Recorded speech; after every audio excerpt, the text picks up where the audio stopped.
सातारा जिल्ह्यातील मान तालुक्यातील दहिवडी शहरातील मान क्रीडा संकुलात स्वराज करिअर अकॅडमी व मान बॅडमिंटन असोसिएशन पुरस्कृत जय हो कप 2025च्या चौथ्या पर्वाचे उद्घाटन राज्याचे ग्रामविकास मंत्री जयकुमार गोरे यांच्या पत्नी सोनिया गोरे यांच्या हस्ते करण्यात आले। यामध्ये खुला गट व 35 वर्षाखालील गटाच्या बॅडमिंटन स्पर्धा मोठ्या उत्साहात संपन्न झाल्या। त्यामध्ये 35 वर्षाखालील गटात अवधूत पाटील व प्रणव हळवेकर यांनी द्वितीय तर नितीन गाडवे व राकेश खोमणे यांनी प्रथम क्रमांक मिळवला। तसेच खुल्या गटात संस्कार शिवशरण व जयेश निंबाळकर यांनी द्वितीय तर गणेश सपकाळ व तेजस खोमणे यांनी प्रथम क्रमांक मिळवून जय हो कप 2025 चे मानकरी ठरले। या सर्वांचा भारतीय जनता पार्टीच्या कार्यकारिणी सदस्या सोनिया गोरे, नगराध्यक्ष नीलम जाधव, अतुल जाधव, सुनील काटकर, अमित मुळीक, दिनेश दवे, संतोष येरवळकर, विक्रम गोरे, लालासाहेब ढवाण, तुषार पुस्तके, संग्राम पोळ यांच्यासह मान्यवर मोठ्या संख्येने उपस्थित होते। या स्पर्धेसाठी पंच म्हणून अमर जाधव, यश पांडेकर, अभिषेक शिंदे, अमित मुळीक, विक्रम मोरे, समर्थ देवकर, प्रयाग खुळे यांनी काम पाहिले। सोनिया गोरे व नीलम जाधव यांनी बॅडमिंटन खेळून स्पर्धेचे उद्घाटन केले। स्पर्धेतील खेळाडूंना सोनिया गोरे यांनी शुभेच्छा देऊन विजेत्यांचा सन्मान केला। सातारा न्यूजचे प्रतिनिधी धीरेन कुमार भोसले यांचा वाढदिवस सोनिया गोरे यांच्या हस्ते साजरा करण्यात आला।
खरं तर मला उद्घाटन करायला दिलं त्याबद्दल तुमच्या सगळ्यांचे पहिल्यांदा खूप आभार मानते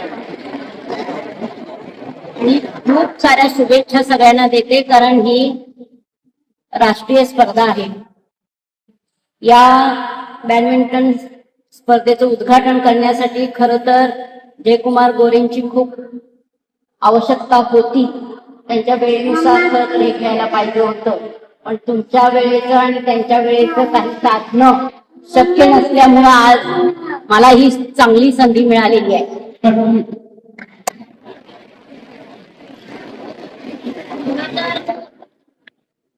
जयकुमार भाऊंचं खेळाची खिलाडी वृत्तीमुळं खरं तर या दहिवडीमध्ये इतकं चांगलं खेळण्यासाठीचं ग्राउंड म्हणा किंवा हे बॅडमिंटनचं ग्राउंड उपलब्ध झालं आणि त्यांच्या प्रेरणेतनं जवळजवळ दहिवडीतले असू दे, दहिवडीच्या आसपासचे लोक असू दे, बरेचसे रोज सकाळी खेळायला इथं किंवा दिवसभर म्हणा खेळण्यासाठी इथं येतात।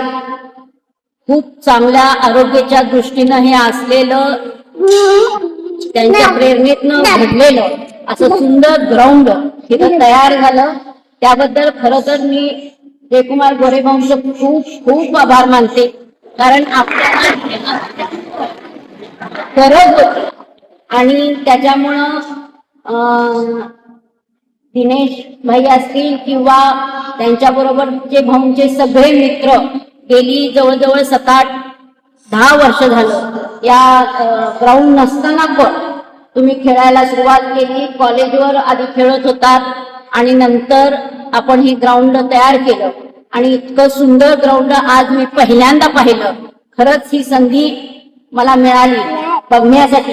आता मला अशी इच्छा झाली की इथे येऊन मी रोज खेळावं अशी माझी अपेक्षा आहे. आणि आज परत एकदा जास्त काही न बोलता असंच आपल्याला विविध स्पर्धेच्या माध्यमातून आपल्या ह्या तालुक्यातले म्हणा किंवा तालुक्याच्या बाहेरचे म्हणा किंवा महाराष्ट्रातले सुंदर खेळाडू तयार होण्यासाठी आपण ही जी सुरुवात केली आहे ही 4 वर्षापासूनची सुरुवात आहे. पण आज ही मूर्त स्वरूपाची सुरुवात आहे ती अतिशय सुंदर अशी सुरुवात केलेली आहे. त्याच्यासाठी माझ्या खूप भीकभर शुभेच्छा आहे. आणि इथून पुढं ज्या काही या खेळासाठी येणाऱ्या अडचणी सोडवण्याचा मी प्रयत्न करेन आणि इथून पुढं अजून चांगल्या पद्धतीनं कशा पद्धतीनं डेव्हलप करता येईल यामध्ये सुद्धा मी लक्ष घालण्याचा प्रयत्न करेन. आणि ते भाऊंच्या माध्यमातून जयकुमार गोरे भाऊंच्या माध्यमातून ह्याला अजून चांगल्या सोयी सुविधा कशा देता येतील याचा आपण प्रयत्न करूया. आणि परत एकदा तुम्हाला सगळ्यांना ह्या खेळासाठी शुभेच्छा देते. आपल्या तालुक्यातील जिल्ह्यातील बातम्या सर्वप्रथम पाहण्यासाठी आजच सातारा न्यूजला YouTube चॅनलवर सबस्क्राईब करा, लाईक करा, शेअर करा आणि बेल आयकॉन प्रेस करायला विसरू नका.